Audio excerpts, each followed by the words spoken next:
ये माटी टीवी है। मेरा नाम मोहम्मद जवाद है। म्यूज़िक का एक प्रोग्राम लेके हम आपकी खिदमत में हाजिर हुए हैं। रंगीले हर एपिसोड में ये कोशिश की जाएगी कि म्यूज़िक के हवाले से कोई नई बात आ जाए।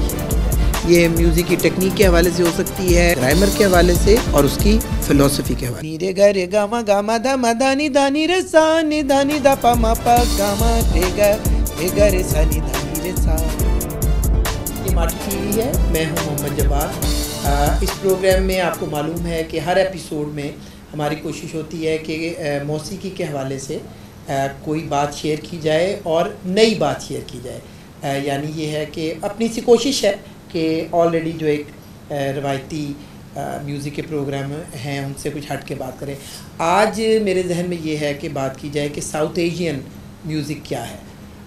साउथ एशियन या बल्कि साउथ एशियन जिसे कहते हैं, ये एक मौसीकी का ऐसा मैं समझता हूँ कैरेक्टर है, एक ऐसा टेम्परामेंट है जो इसको मुख्तलिफ़ करता है अमेरिका की मौसीकी से, यूरोप की मुख्तलिफ़ मुल्कों की मौसीकी से और अरबिक म्यूज़िक से और अफ्रीकन म्यूज़िक से। मैं ये सारी म्यूज़िक की वो जो नहीं जानता, मगर मोटा मोटा मुझे इतना मालूम है कि अब जैसे जर्मन ग्रेट मास्टर्स हैं उसमें हम ये देखते हैं कि उसमें वोकल म्यूज़िक की इतनी अहमियत नहीं है, यानी गाने वाले से ज़्यादा ऑर्केस्ट्रे की, और बड़ा ऑर्केस्ट्रा लेके वो जब म्यूज़िक बुलाते हैं तो इसको हम टेक्निकल कहते हैं कि हारमोनिक म्यूज़िक है, हार्मनी क्रिएट करते हैं और कॉर्ड्स वगैरह रख के, और उसमें ये वोकल म्यूज़िक की इतनी अहमियत नहीं है।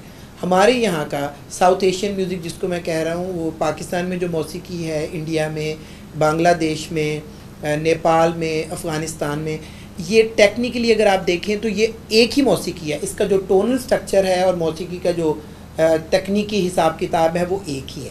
आज का हमारा मौजू ये है कि ये मौसीकी वेस्टर्न मौसीकी से किस तरह मुख्तलिफ है। इसमें एक बहुत बुनियादी चीज़ दोस्तों इस मौसीकी में ये है कि ये बड़ी मेडिटेटिव है और इसका बहुत करीबी ताल्लुक़ यहाँ के मज़ाहिब और कल्चर से है।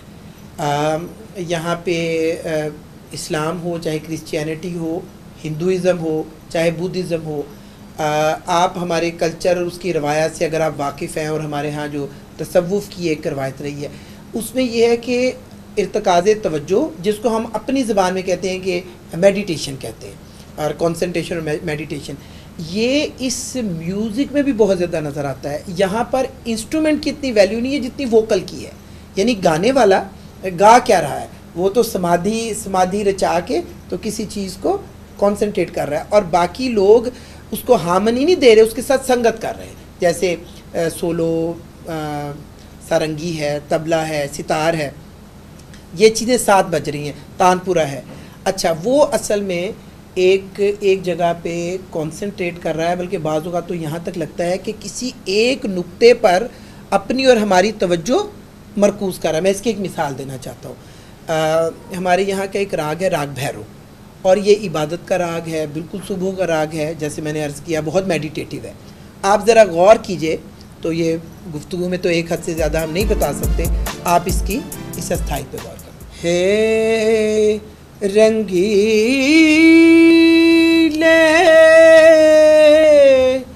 हे लाल लाल आले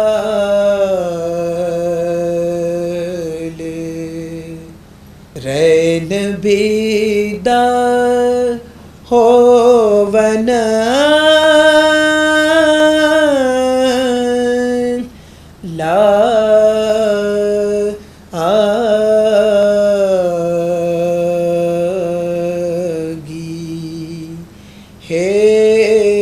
रंगीले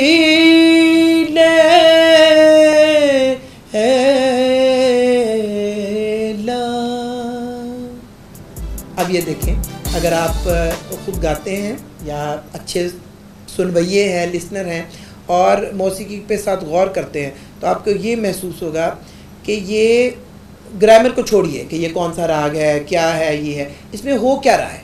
मेरी तालिब इल्माना राय में ये है कि ये कोई ध्यान टिकाने की चीज़ है, और इसमें आप किसी एक नुक्ते पर तवज्जो मरकूज़ करके बाकी तमाम चीज़ों से अपनी तवज्जो हटाते हैं। अच्छा, उसकी वजह क्या है? उसकी वजह यह है कि हमारे कल्चर में रिलीजियोसिटी है, हमारे कल्चर में स्पिरिचुअलिटी है, हमारे कल्चर में वो मिस्टिक एलिमेंट बहुत ज़्यादा है।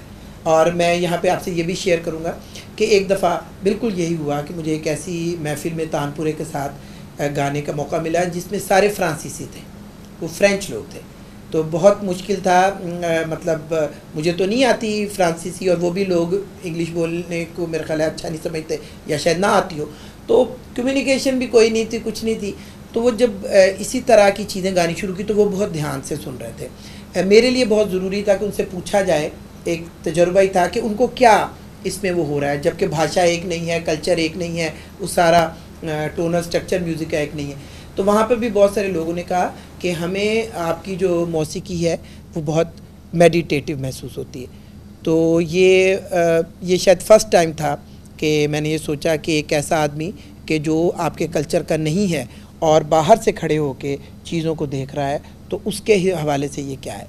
तो जनाब, आज के एपिसोड में ये आपसे शेयर करने की कोशिश की थी कि हर इलाके की मौसीकी का अपना एक कैरेक्टर होता है और अपना एक टेम्परामेंट होता है। तो ये देखा जाए कि हमारी मौसीकी का वो अलग कैरेक्टर और टेम्परामेंट क्या है। मेरी नाकस राय में जी, तालिब इल्माना राय में, हमारे यहाँ की मौसीकी का एक बहुत बड़ा टेम्परामेंट और बहुत बड़ा समझ लें कि एक ख़ास टेम्परामेंट, बल्कि और एक बहुत बड़ा जो है कैरेक्टरिस्टिक है, वो ये है कि ये मेडिटेटिव है और ये इर्तिकाज़ तवज्जो की बात है।